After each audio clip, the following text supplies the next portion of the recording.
Negeri ini memanggilmu kawan, belajar bergerak berbagi untuk negeri. Guru penggerak majukan pendidikan, guru penggerak menghamba pada murid, kreatif rancang pembelajaran, hargai potensi, tingkatkan prestasi, lahirkan profil pelajar Pancasila. Belajar bergerak berbagi untuk negeri, kita menjalin kolaborasi. Belajar bergerak berbagi untuk negeri, demi bakti pada Ibu Pertiwi.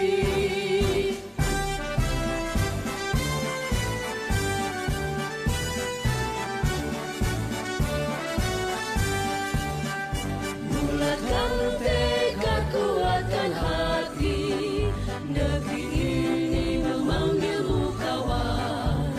Belajar bergerak berbagi untuk negeri, guru penggerak majukan pendidikan, guru penggerak menghamba pada murid, kreatif rancang pembelajaran, hargai potensi, tingkatkan prestasi, lahirkan profil pelajar Pancasila. Belajar bergerak berbagi untuk negeri, kita menjalin kolaborasi. Belajar bergerak berbagi untuk negeri, demi bakti pada Ibu Pertiwi. Belajar bergerak berbagi untuk negeri, kita menjalin kolaborasi. Belajar bergerak berbagi untuk negeri, demi bakti pada Ibu Pertiwi. Demi bakti pada Ibu Pertiwi.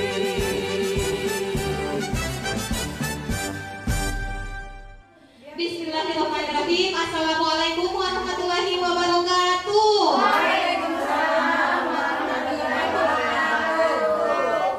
Yang saya hormati Kepala Sekolah TK Negeri Kebina Udulako, yang saya hormati rekan-rekan guru, saya ucapkan terima kasih telah menyempatkan hadir pada kegiatan desiminasi penyebaran pemahaman budaya positif pada tugas pendidikan guru penggerak angkatan 10 bersama saya Andi Ernawati, calon guru penggerak angkatan 10 Kabupaten Kolaka, Provinsi Sulawesi Tenggara. Sebelum saya lanjut, saya mau bertanya dulu pada ibu-ibu semua, jika saya mengatakan budaya positif, apa yang terbesit di benak ibu-ibu semua? Melakukan hal-hal yang bermanfaat, Bu. Iya, ada yang lain?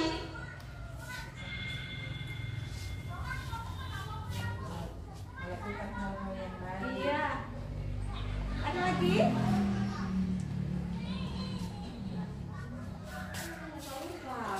Udah, tidak, jika saya mengatakan budaya positif, apa yang terbesit di benak ibu-ibu semua?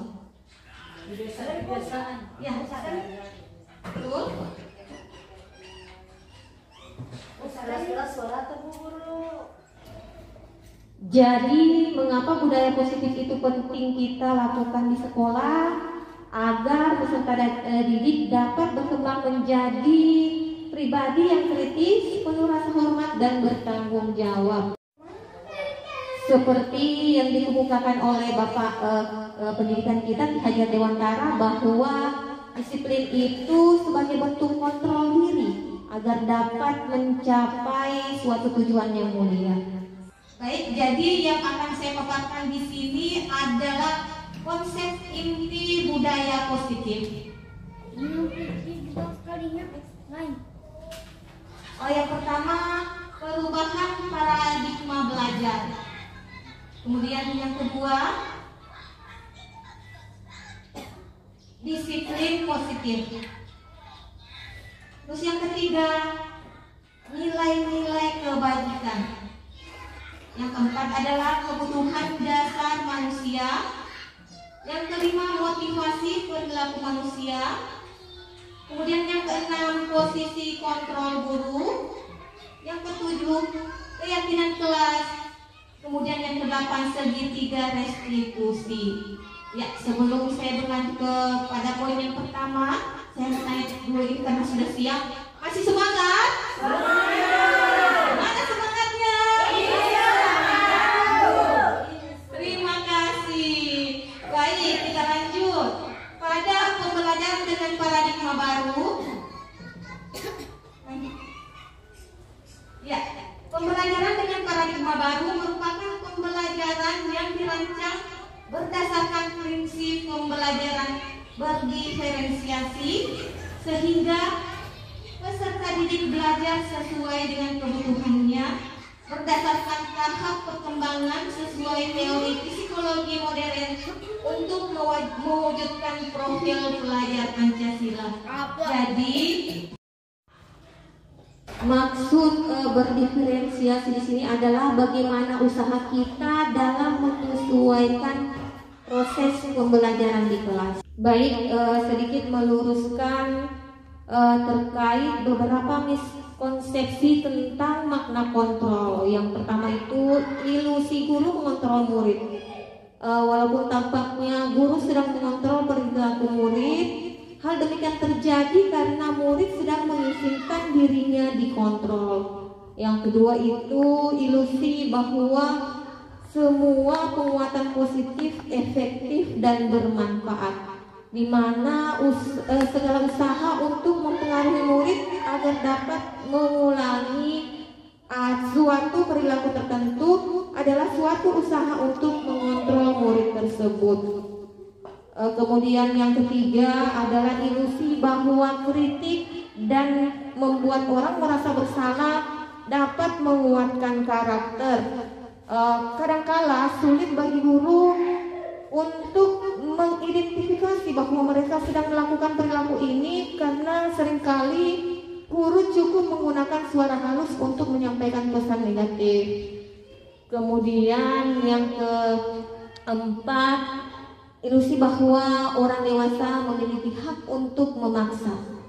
Banyak orang dewasa yang percaya bahwa mereka memiliki tanggung jawab untuk membuat murid-murid berbuat hal-hal tertentu. Adapun yang dilakukan dapat diterima selama ada sebuah kemajuan berdasarkan sebuah pengukuran kinerja. Bagaimana seorang bisa merubah dari paradigma stimulus respon kepada pendekatan teori kontrol? Berikut kita lihat beberapa perbedaan antara stimulus respon dan teori kontrol. Untuk stimulus respon itu yang pertama, realita atau kebutuhan kita sama. Sementara teori kontrol, realitas atau kebutuhan kita berbeda. Yang kedua adalah semua orang melihat hal yang sama. Sementara teori kontrol, setiap orang memiliki gambaran berbeda. Untuk stimulasi respon, kita mencoba mengubah orang agar berpandangan sama dengan kita. Sementara teori kontrol, kita berusaha memahami pandangan orang lain tentang dunia. Untuk stimulasi respon, perilaku buruk dilihat sebagai suatu kesalahan. Sementara teori kontrol, semua perilaku memiliki tujuan. Untuk stimulasi respon, orang lain bisa mengontrol saya. Untuk teori kontrol, hanya ada Anda yang bisa mengontrol diri Anda. Kemudian stimulus respon, saya bisa mengontrol orang lain. Untuk teori kontrol, Anda tidak bisa mengontrol orang lain. Untuk stimulus respon, pemaksaan ada pada saat bujukan gagal. Untuk teori kontrolnya, kolaborasi dan konsensus menciptakan pilihan-pilihan baru. Untuk stimulus respon, model berpikir menang atau kalah. Sementara teori kontrol, model berpikir menang. Berikutnya disiplin positif. Disiplin itu berasal dari bahasa Latin disiplin yang artinya belajar. Disiplin mengacu pada disiplin diri yang memiliki tanggung jawab terhadap apa yang dilakukannya berdasarkan nilai-nilai yang diyakini. Dan disiplin positif merupakan salah satu cara menerapkan disiplin yang bertujuan untuk menumbuhkan kesadaran serta memperdayakan peserta didik tanpa imbalan, penghargaan atau reward, ancaman atau hukuman. Sebagai pendidik, tujuan kita adalah menciptakan peserta didik yang memiliki disiplin diri sehingga mereka berperilaku mengacu kepada nilai-nilai kebijakan universal dan memiliki motivasi intrinsik dalam perubahan perilaku ke arah yang lebih baik. Untuk nilai-nilai kebajikan, nilai yang disepakati bersama lepas dari suku bangsa, agama, bahasa maupun latar belakangnya. Contoh nilai kebajikan institusi organisasi. Pada profil pelajar Pancasila, beriman dan bertakwa pada Tuhan Yang Maha Esa dan berakhlak mulia, berkebinekaan global, gotong royong, mandiri, kreatif, dan bernalar kritis. Dan pada Ibu Primary Years Program atau PYP, toleransi, rasa hormat, integritas, mandiri, menghargai, antusias, empati, keingintahuan, kreativitas, kerjasama, percaya diri, dan komitmen. Dan pada keterampilan hidup atau life skill, dapat dipercaya, lurus hati, pendengar yang aktif, tidak merendahkan orang lain, dan memilih dan memberikan yang terbaik. Baik, masih semangat, kita lanjut. Oke, kita lanjut lagi kepada kebutuhan dasar manusia. Apa itu kebutuhan dasar manusia? Siapa yang tahu? Makan, Betul. kebutuhan pokok, sandang, pangan, dan hati. Iya, ada lagi? Ada lagi kebutuhan dasar manusia? Kebahagiaan. Iya, betul, kebahagiaan. Segala sesuatu yang kita lakukan untuk mendapatkan apa yang kita inginkan. Iya, kita memiliki tujuan tertentu dan semua usaha terbaik yang kita lakukan adalah dalam rangka agar kebutuhan dasar kita terpenuhi dengan baik. Ya, di sini ada 5 kebutuhan dasar manusia. Ada yang bisa? Apa saja itu? Makan, Makan. pakaian. Iya. Makan, pakaian. Kesehatan. Kesehatan. Apa lagi? Ya, kita lihat apa saja 5 kebutuhan dasar manusia itu. Yang pertama itu bertahan hidup. Iya, kemudian yang termasuk untuk bertahan hidup itu adalah makan, pakaian, tempat tinggal, keamanan, dan kesehatan. Kebutuhan dasar manusia yang kedua adalah kasih sayang dan rasa diterima. Apa saja yang termasuk dalam kasih sayang dan rasa diterima? Cinta. Iya, rasa diterima, dipedulikan, berbagi, kerjasama, menjadi bagian dalam kelompok. Menjadi bagian dalam kelompok itu termasuk di sekolah. Keluarga. Iya. Kemudian kebutuhan dasar yang ketiga adalah Kekuasaan. yang ketiga adalah penguasaan. Yang termasuk dalam penguasaan itu adalah harga diri, keinginan untuk dianggap, memimpin, berprestasi, diakui, dan didengar. Kira-kira kalau di pendidikan anak usia dini, penguasaan ini sering kita dapatkan tidak? Iya, sering. Untuk 5 kebutuhan dasar yang ketiga ini sering kita dapatkan pada pendidikan anak usia dini. Kemudian yang keempat itu kebebasan. Yang termasuk dalam kebebasan di sini adalah mandiri, memiliki pilihan, mencoba hal baru, mampu mengendalikan arah dirinya. Untuk mampu mengendalikan arah dirinya, menurut ibu-ibu pada pendidikan anak usia dini seperti apa? Apakah anak sudah mampu mengendalikan dirinya? Iya, bisa, tetapi masih butuh tuntunan dari Iya, masih butuh tuntunan dari gurunya dan orang tuanya. Kemudian yang kelima adalah kesenangan. Kesenangan itu adalah termasuk bermain, humor, antusiasme, dan tertawa. Jadi di sini ada 5 kebutuhan dasar manusia. Biasa juga kita temukan pada lingkungan pendidikan anak usia dini. Berikutnya adalah motivasi perilaku manusia. Menurut Boston ada 3 motivasi perilaku manusia. Yang pertama adalah untuk menghindari ketidaknyamanan atau hukuman. Biasanya orang yang motivasi perilakunya untuk menghindari hukuman atau ketidaknyamanan akan bertanya apa yang akan terjadi apabila saya tidak melakukannya.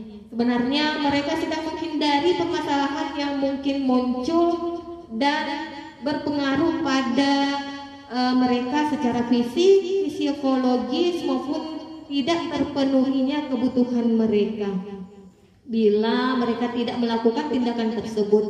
Yang kedua adalah untuk mendapatkan imbalan atau penghargaan dari orang lain.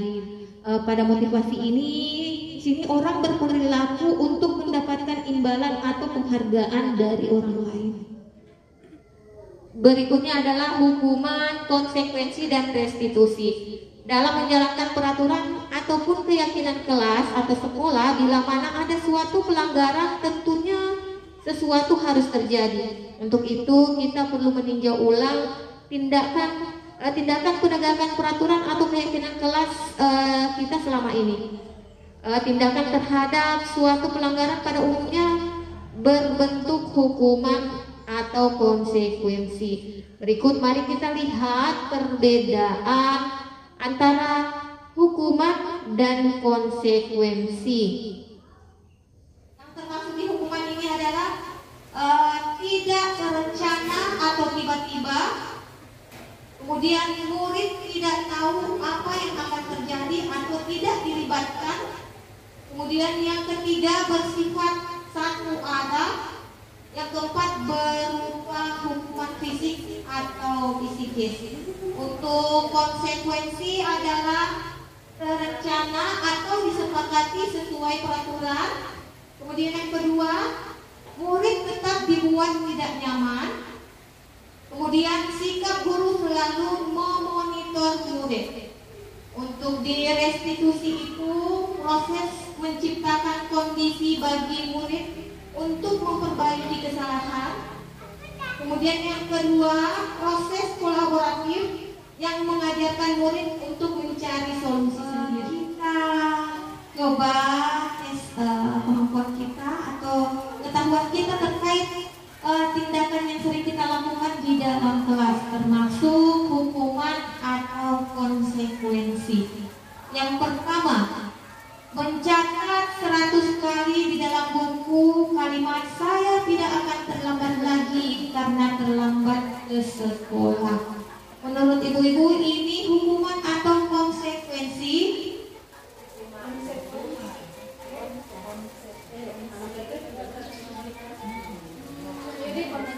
Iya, ini hukuman. Kemudian yang kedua, lari mengelilingi lapangan basket 2 kali karena terlambat hadir di sekolah. Hukuman atau konsekuensi? Lari mengelilingi karena terlambat, iya, termasuk hukuman.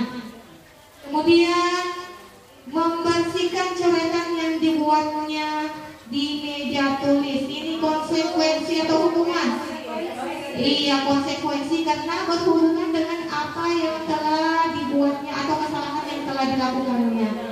Iya. Kemudian murid diminta untuk push up 15 kali karena tidak menggunakan masker ke sekolah. Hukuman atau konsekuensi? Iya. Kemudian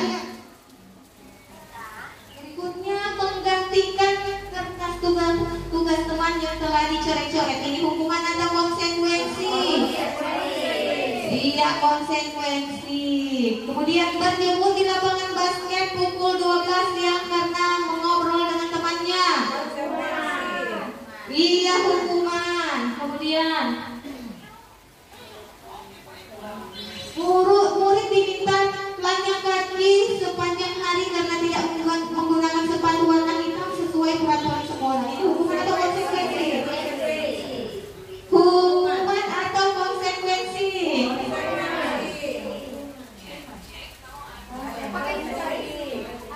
Murid diminta bertelanjang kaki sepanjang hari karena tidak menggunakan sepatu warna hitam sesuai peraturan sekolah. Hukuman. Berdiri di depan kelas sambil mengangkat kaki satu karena tidak bisa menjawab pertanyaan. Hukuman. Membersihkan tumpahan air di meja tulis karena tersenggol pada saat belajar. Iya, konsekuensi. Kehilangan 10 menit jam istirahat untuk mengerjakan tugas karena terlambat datang dan tertinggal pelajaran selama 10 menit. Iya, konsekuensi. Berikutnya, duduk di bangku di pinggir lapangan pada jam istirahat, tidak diizinkan bermain oleh guru piket karena mencederai teman saat bermain di lapangan. Hukuman atau konsekuensi? Duduk di bangku di pinggir lapangan pada jam istirahat. Iya, hukuman. Terlambat hadir di pelajaran dari 15 menit dan diminta untuk tinggal 15 menit sesudah kelas usai untuk membahas ketertinggalan pelajaran. Konsekuensi. Kemudian lari mengelilingi lapangan basket 2 kali karena terlambat 10 menit untuk pembelajaran POJK. Hukuman atau konsekuensi? Konsekuensi. Lari mengelilingi lapangan basket 2 kali karena terlambat 10 menit untuk pembelajaran PJOK. Konsekuensi itu diberikan sesuai dengan apa yang telah dilanggarnya. Kemudian membersihkan WC sekolah karena mematahkan pensil kawannya. Iya, hukuman. Mana yang cocok kita terapkan di lingkungan sekolah kita? Antara hukuman, konsekuensi, dan restitusi. Yang sering kita lakukan di sekolah ini, di lingkungan sekolah kita, para peserta didik ini yang mana?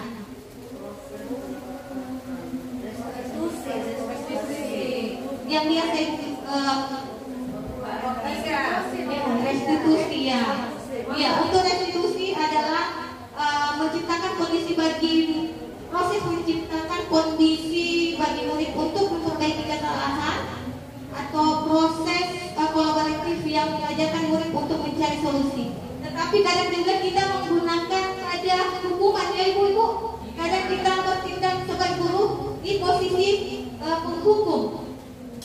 Kita biasa memberikan hukuman pada peserta didik kita seperti pada poin yang pertama pada hukuman. Berikutnya 5 posisi kontrol guru.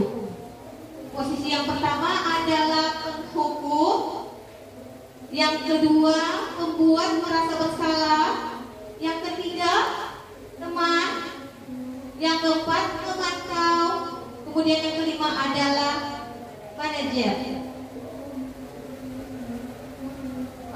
Contoh penerapan 5 posisi kontrol guru. 5 posisi kontrol yang tadi ya ibu-ibu, yang ada penghukum, ada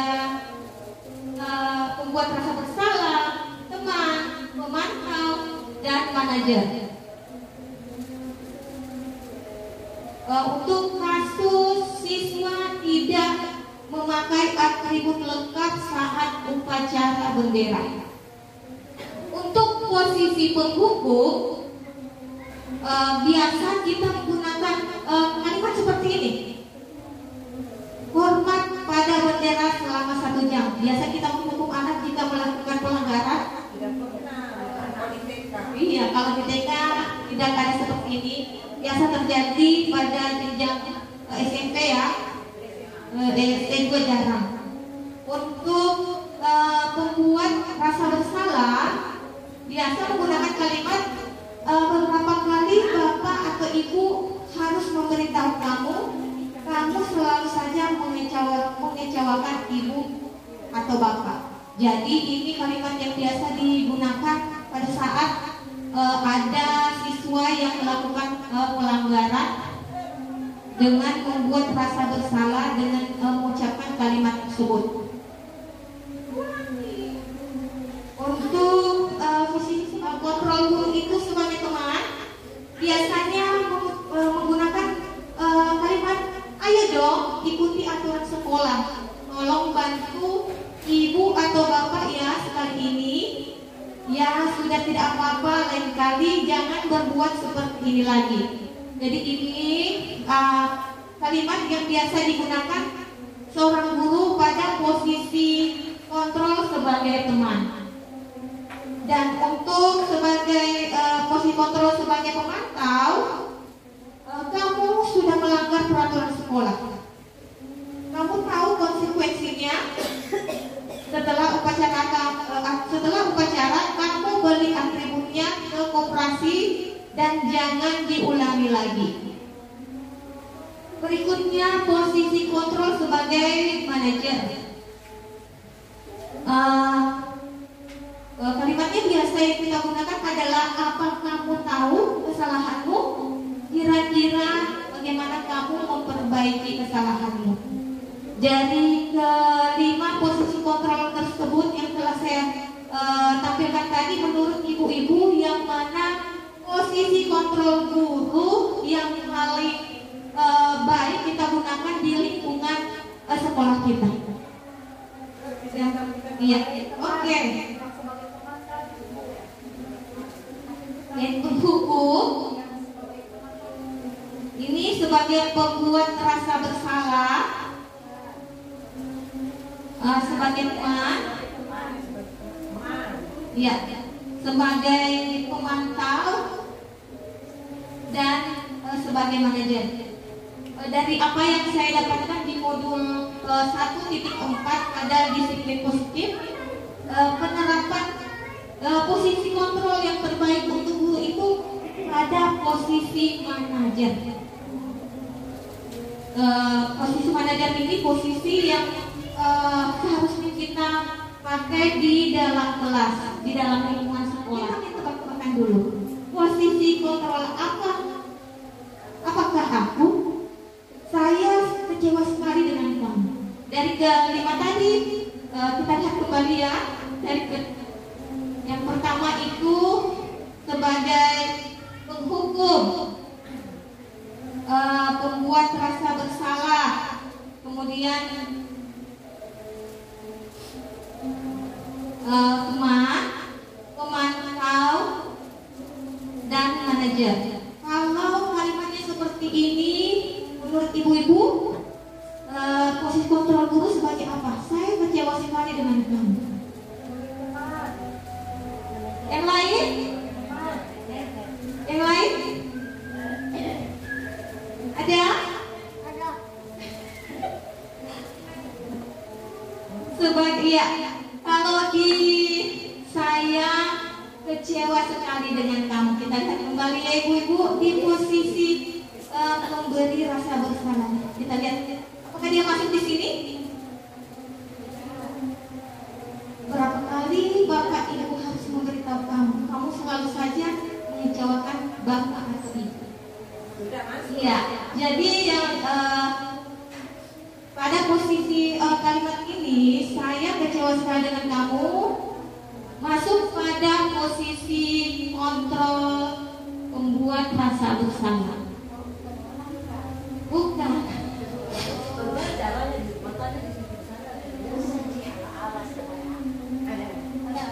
Ya, kalau ini kamu tidak pernah benar melakukannya. Kamu tidak pernah benar melakukannya. Apa? Oke, kita lihat yang teman itu. Ayo dong ikut aturan sekolah. Tolong bantu ibu ya sekali ini. Ya sudah tidak apa-apa, lain kali jangan berbuat seperti ini lagi ya. Ya jadi bahasanya seperti yang keras sekali kalau posisinya sebagai teman. Iya, kalau membuat rasa bersalah itu saya kecewa sekali dengan kamu. Kemudian yang berikutnya, kamu tidak pernah benar melakukannya. Ini posisi kontrolnya apa itu Bu? Masih membuat rasa bersalah. Berikutnya, apa rencanamu untuk menyelesaikan masalah ini?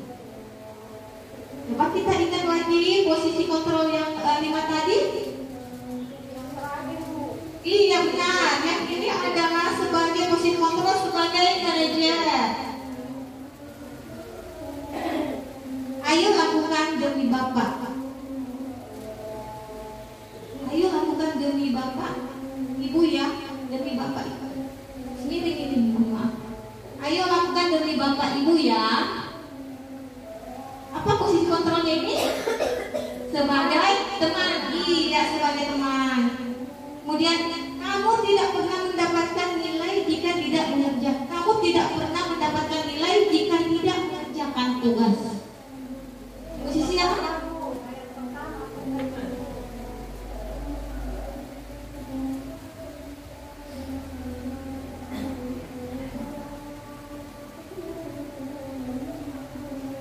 Yang ini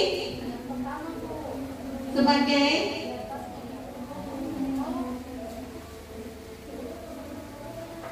di posisi kontrol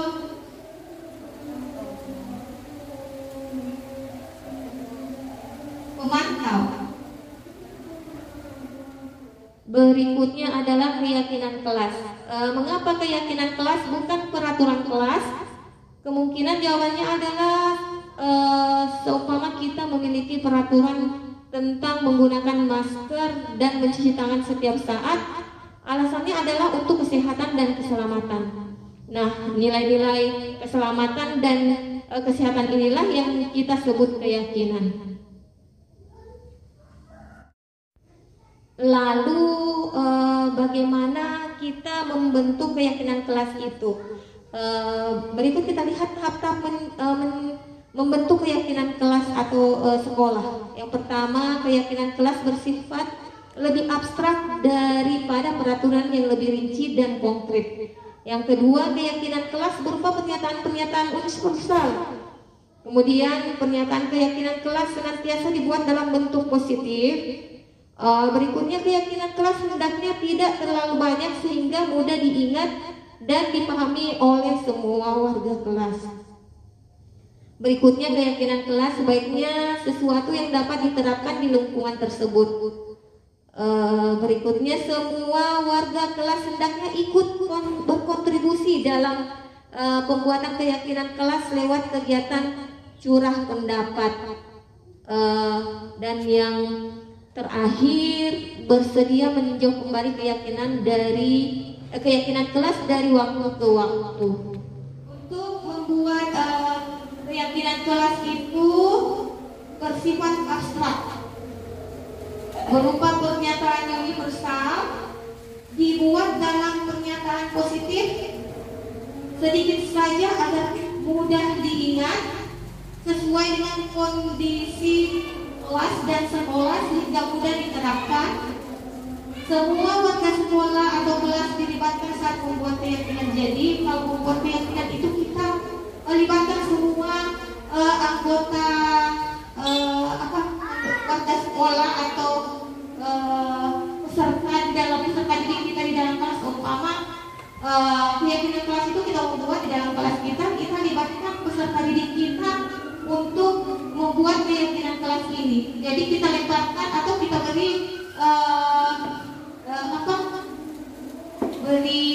pada peserta didik kita membuat keyakinan masing-masing. Seumpama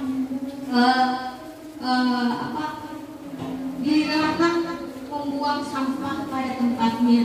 Jadi anak-anak sendiri nanti yang akan membuat peraturannya. Jadi saat anak-anak membuat keyakinan kelasnya, anak-anak sendiri akan mematuhi apa yang telah mereka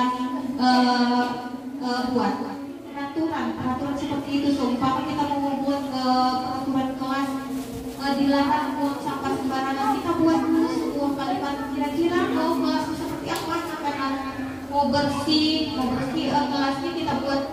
Anak-anak kita suruh memilih membuat keyakinan kelas itu. Jadi saat keyakinan kelas itu diterapkan di kelas, anak-anak lebih peduli untuk mematuhi keyakinan yang mereka buat. Sebelum saya tutup, satu pantun dari saya, tetapi saya minta pada ibu-ibu untuk menjawab dengan cakep ya. Iya, biru laut seperti kolam, ikan paus pandai menyelam.